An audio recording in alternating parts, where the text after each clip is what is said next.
네, 반갑습니다. 저는 수리논술 강의하고 있는 박진아라고 합니다. 어, 여기 오늘 오신 이제 학부모님들께서 논술을 할지 말지 고민 중이실 수도 있고 하긴 할 건데 이제 어떤 선생님 수업을 들어야 할까 고민이 되셔서 오셨을 것 같아요. 근데 수리논술 하실 생각 있으신가요? 잘 모르시겠어요? 네, 그러면 언제부터 하실 거예요? 이게 되게 중요한 게 수리 논술 내가 안 할 수 있으면 안 하는 게 좋아요. 정시가 탄탄하게 나오면 정시를 하면 되는 거죠. 그리고 내가 논술 말고 다른 수시 전형을 쓸 게 있다라고 하면 그걸 쓰면 돼요. 근데 내가 다른 걸 쓸 게 없는 상황인 거죠. 그러면은 어차피 하게 되어 있어요. 그 길이 없어요. 왜냐하면 그 수시 6장을 버릴 수는 없는 거잖아요. 6장을 버릴 수 없고 쓰긴 써야 돼. 하지만 나의 내신으로는 내 성에 차는 학교는 못 갈 것 같아. 그러면서 정시는 불안해. 돈 잘 안 나와. 라고 하기 때문에 시작 시기의 차이인 거지 결국엔 다 하게 돼요. 정말 다 하게 돼요. 그러면 이제 시작 시기가 어떤 식으로 차이가 있느냐. 자, 육모 이후, 구모 이후, 수능 이후. 물론 이미 1월은 지나갔죠. 3월도 지나갔어요. 그럼 지금 남아있는 게 이제 4월, 5월부터 시작을 할 것이냐. 지금 이 타이밍을 놓치면 그 다음에 시작한 학생들은 육모 이후에 시작을 해요. 그리고 육모 이후에 시작하는 그 타이밍을 놓치면 이제 구모 이후에 시작을 하고 구모 이후에도 시작을 안 하면 수능 이후에 거의 시작과 동시에 끝이 나는 요 스케줄이거든요. 자, 육모 이후에 시작한 학생들은 왜 육모 이후에 시작할까요?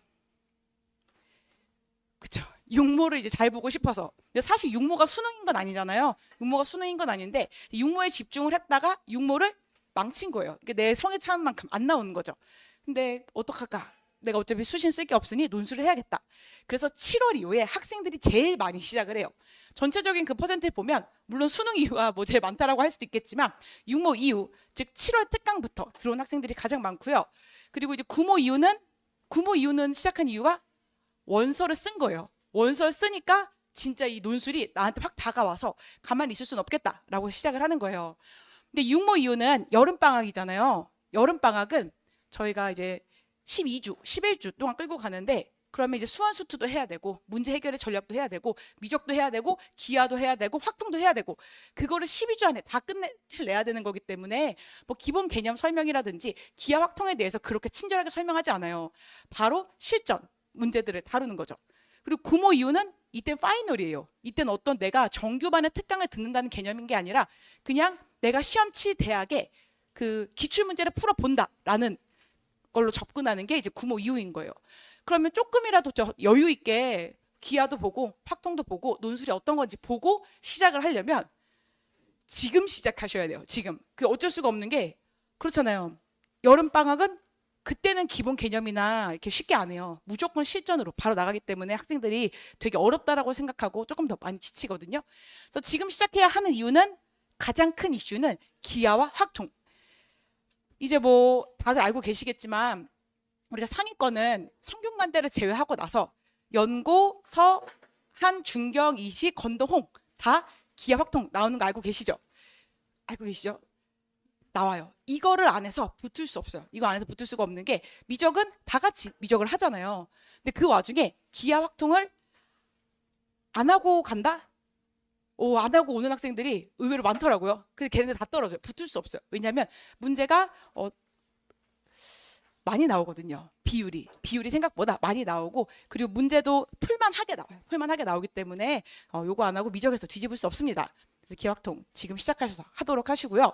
제 수업 특징 및 소개를 간단하게 드리면 저는 수업에서 가장 중요하게 생각하는 게 뭐냐면은 스스로 푸는 거. 이걸 가장 중요하게 생각을 해요.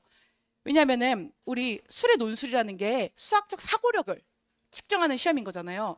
그러면 제가 하는 거는 물론 내용 정리도 해주고 문제도 풀리고 하겠지만 내용 정리와 문제 풀이를 통해서 최종적으로 학생을 훈련시키고 싶은 거는 수학적 사고력을 키워주고 싶은 거예요. 이런 개념을 가지고 이런 문제를 풀 때 어떤 식으로 접근해야 되고 얘가 무엇을 요구하는지 그거를 파악하게 하는. 그러려면 어떻게 해야 되느냐? 스스로 풀어야 돼요. 근데 학생들이 너무 초등학교 6년, 중학교 3년, 고등학교 2년 수동적으로 공부하는 애들이 갑자기 능동적으로 공부하기가 쉽지가 않거든요. 왜냐하면 나한테 이미 정해진 숙제랑 해야 하는 양이 정해져 있고 그냥 빨리 설명 듣고 그냥 내가 이제 푸는 기분, 공부하는 기분을 느끼고 끝내고 싶은 그 훈련이 많이 된 애들이 논술에서 바로 티가 나요. 제가 풀어봐 라고 했을 때 진짜 좀 적극적인 애들은 진짜 풀려고 해요. 내가 너무 풀고 싶은 거예요, 이 문제를. 근데 학원에 좀 오래 찌들어 있거나 약간 능동적으로 생각을 못한 애들은 그냥 이 시간이 빨리 끝나고 선생님이 해설해주고 그냥 받아 적고 해설 쓰고 집에 가고 싶다라는 생각을 하거든요. 그런 학생들은 그 미안한 얘기인데 붙기 어려워요. 그렇게 수동적으로 공부하면 붙기 어렵거든요. 이게 뭘 물어보는지 그거를 지금부터 노력하면 돼요. 지금부터라도 노력하면 확실히 훨씬 좋아지거든요. 그래서 저는 사고력을 키우는 데는 본인 스스로 생각하고 스스로 풀게 하는 그게 가장 중요하다라고 생각이 들고 스스로 풀어야 기억도 오래 가요. 제가 문제를 가르쳐줘요. 애가 이걸 그냥 딱 보니까 이해 못하고 그냥 대충 적은 것 같아요. 제 2주 뒤에 그렇게 오래도 아니에요. 한 달도 아니고 2달도 아니고 2, 3주 뒤에 똑같은 문제 다시 내거든요. 그렇게 흉내내서 풀었던 애들은 살짝 숫자 바뀌어서 나오고 살짝만 변환시켜도 하나도 못 풀어요. 근데 그래도 꾸역꾸역 애들이 혼자서 풀었던 애들은 그래도 괜찮게 접근을 해요. 그래서 스스로 푸는 게 정말 중요하고 저는 스스로 풀게끔 그렇게 수업을 진행을 하고 있어요. 그래서 첫 번째, 제가 단계별 계단식 접근과 반복 심화 학습 시스템으로 최대한 스스로 풀도록 유도한다. 이게 무슨 얘기냐면 어떤 개념을 설명하고 풀어봐. 뭐 풀어봐라고 하고 제가 백날 첫날 이렇게 앞에 서 있는다고 학생들이 풀 수 있지는 않거든요. 그래서 개념 설명을 가장 쉬운 문제로 해요. 이 개념을 가장 이해하기 쉽고 그 다음에 이 개념을 잘 이해했으면 풀 수 있는 그 다음 단계 갑자기 훅 올라가는 게 아니라 이것도 반마다 다른데 개념 설명하고 이해했으면 풀 수 있는 다음 단계 이걸 이해했으면 풀 수 있는 다음 단계 그 다음에 이제 모의 논술을 풀려요.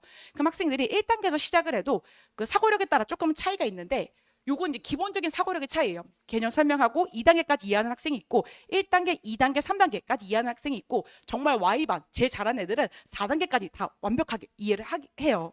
그래서 저는 근데 똑같은 문제를 학생들한테 갑자기 3단계를 풀리잖아요.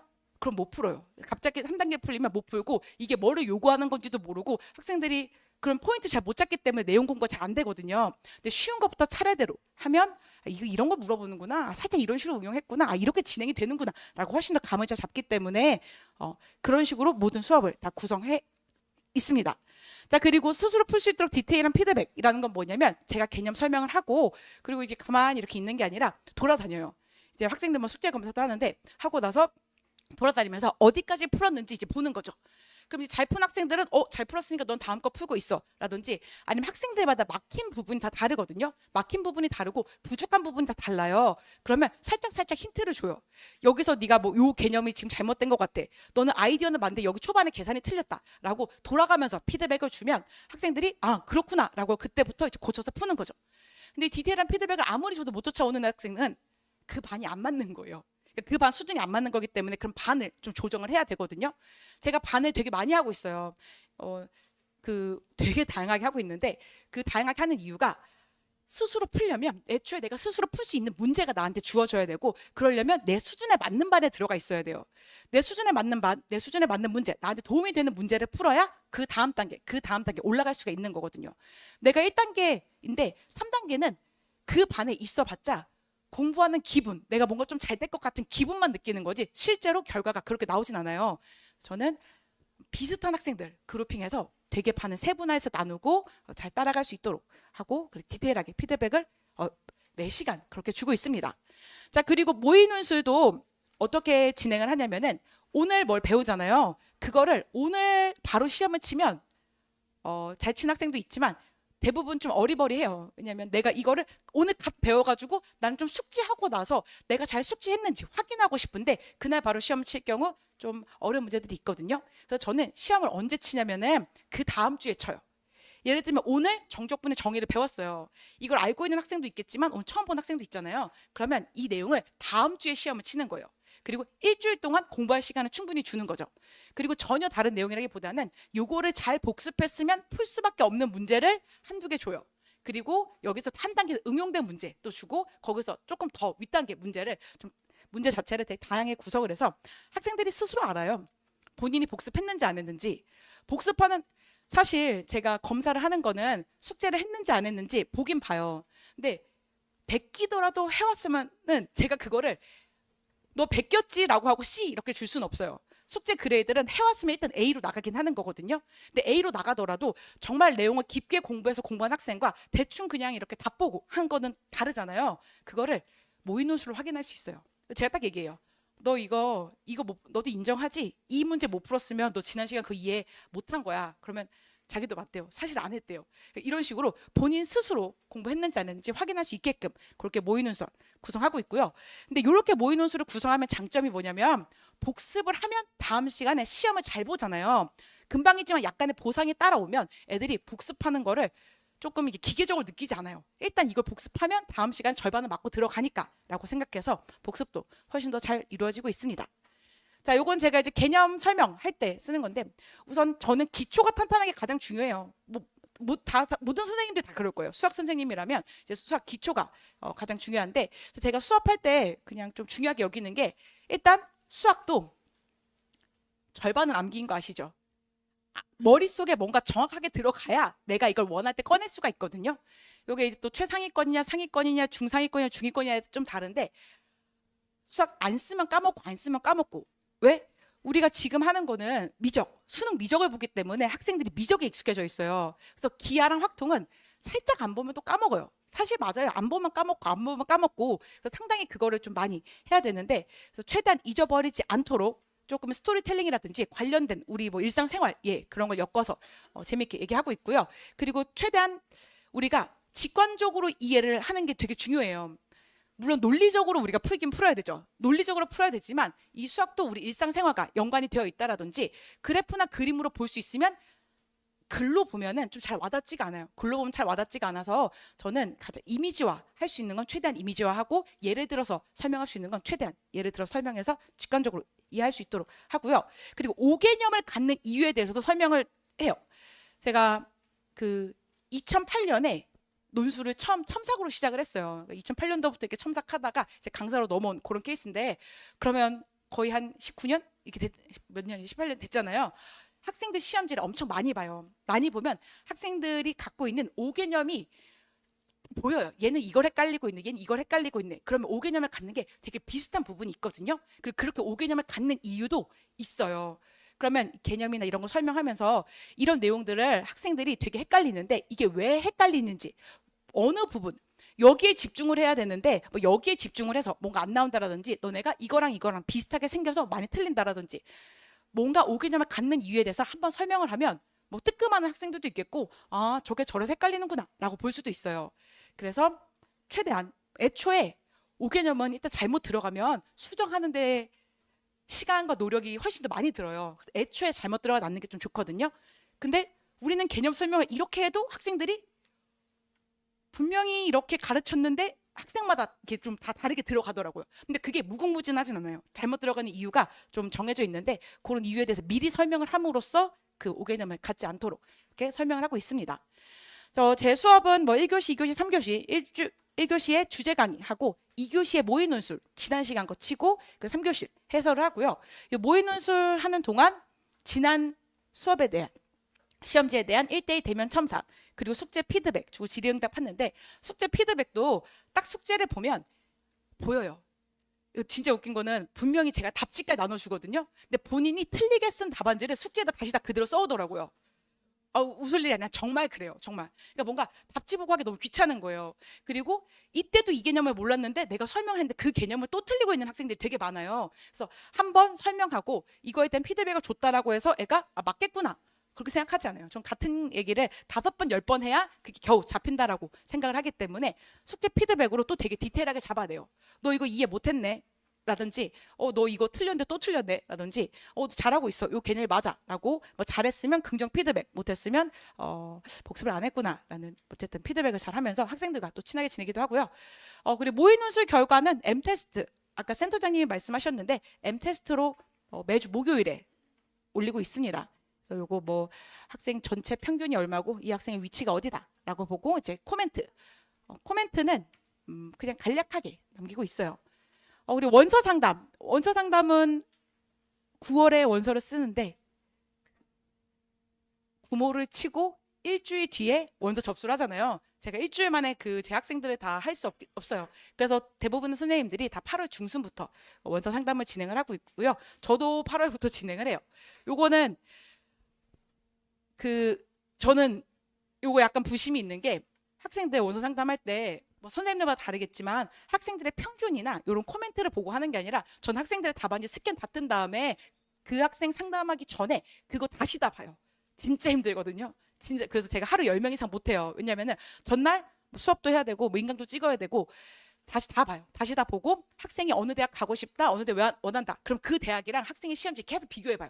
비교해보고 뭐 괜찮을 것 같은데 조금 더 높여서도 될 것 같은데 라고 해서 진짜 저는 여기 정말 품을 많이 들여요. 왜냐면 사실 대학을 잘 가기 위해서는 뭐 원서를 잘 뭐 이것도 중요하지만 학생 공부 잘하는 게 제일 중요해요. 공부를 열심히 하고 잘했으면 원서도 그냥 편하게 쓰거든요. 진짜 잘하는 애들은 제가 원서 상담할 때 뭐라고 얘기하냐면은 써. 나한테 물어보지 말고 너가 쓰고 싶은 데 다 쓰라고 약간 이렇게 얘기하는 애들이 있어요. 부럽죠? 네. 그런 애들은 중요한 건 이제 최저를 못 맞춰서 어쩔 수 없긴 한데 너가 이 대학에서 한 요 정도 선에서 쓰고 싶은 데 다 쓰면 된다. 너는 최저가 문제. 어쨌든 뭐 그런 애들이 있지만 대부분 애들은 정말 그 와중에 골라야 되는 거거든요. 무조건 하향할 수도 없고 무조건 상향할 수도 없어요. 학생이 가진 수준 안에서 가장 좀 잘 갈 수 있는 데를 되게 디테일하게 골라줘야 되기 때문에 저도 제 나름의 최선을 다해서 8월 원서 상담 진행을 하고 있고요. 그리고 이건 수업 시간표인데 현재 이제 S반, H반, S반은 연세대를 치는 반이라고 생각하면 되세요. 그래서 연고, 서성한, 중 이렇게 생각하시면 되고 H는 경희곤동홍 레벨이다라고 생각하면 되세요. 그래서 저는 반이 현재 진행하고 있는 반과 새로 개강하는 반이 있는데 일단 5월, 6월에 미적을 하고 앉아 있을 수는 없어요. 5월, 6월에 미적을 한다라는 거는 기하 확통을 약간 이렇게 빼먹는다라는 뜻이기 때문에 지금 남아있는 기간에는 이제 기하 확통을 수업을 하고 있습니다. 근데 여기에 요 두 번째, 네 번째는 현재 진행반이에요. 현재 진행되고 있는 반이라서 벡터부터, 그러니까 이번 주에 기하 2차 곡선을 했죠. 2차 곡선에서 벡터부터 시작을 하고요. 그리고 5월 시작반은 처음부터 다 나가요. 근데 처음부터 다 나가기에는 좀 시간이 없어요. 시간이 없어서 어쩔 수 없이 진도 위주로 나가고 있고요. 시험은 그래서 미니 테스트로 가볍게 진행될 예정입니다. 근데 나는 미니 테스트 말고 조금 더 시험도 좀 길게 치고 하고 싶다라고 하시면은 그러면 요 벡터부터 시작하는 반에 들어오셔야 되고요. 그러면 2차 곡선이 빠지는데 어떡하나요? 그러면 이 반에서 2차 곡선을 막 1회 특강으로 들어서 보강하는 형식으로 하시면 되십니다. 아이쿠, 어떡하죠? 어머, 제가 사실 컴맹이라서 네. 사실 끝났어요 여기 하고. 그리고 제가 그 중간고사 특강으로 미분 특강을 하고 있어요. 그 미분 특강을 하는 이유는 기하 확통을 하면 심리적으로 불안하지 않으세요? 미분은 어떡하지? 적분은 어떡하지? 그런 학생들을 위해서 미분에 있어서 정말 가장 많이 출제되는 단원 그거를 이제 2회 특강을 하고 있고요. 선생님 그럼 적분은요? 적분은 기말고사 특강으로 할 예정이에요. 기말고사. 그래서 그냥 요 정규 커리로는 기하 확통하고 중간고사 특강으로 미분 그리고 기말고사 특강으로 적분 하면 여름 방학 때 또 하기는 해요. 근데 지금 조금 한번 봐놓고 그때 조금 한 번 더 보는 거가 좋아요. 왜냐면 학생들이 한 번 들었다고 알지 않거든요. 같은 거를 반복하면 반복할수록 그렇다 똑같은 문제는 아닌 거잖아요. 반복하면 반복할수록 훨씬 더 도움이 되기 때문에 특강 듣는 거 추천드리고요. 저는 그러면 여기까지 하도록 하겠습니다. 감사합니다.